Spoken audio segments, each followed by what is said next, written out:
In your health news, getting diagnosed with ALS, commonly known as Lou Gehrig's disease, is sadly still terminal. But a woman in Tampa Bay is finding a way to defy the odds. Spectrum News anchor Jeff Butera has her story.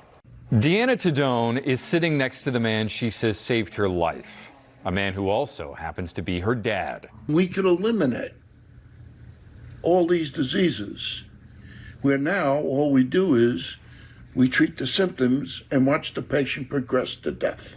Instead, Vince tried to focus on what triggers ALS and what might stunt its progress.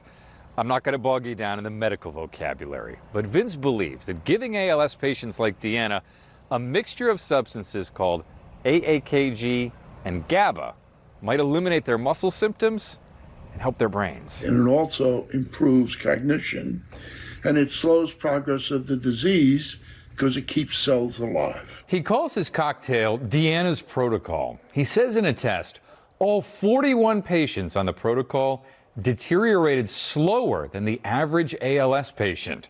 And Deanna, look at her. Good. Keep those elbows out. Doing physical therapy 5 times a week, a trainer coming to her house twice a week.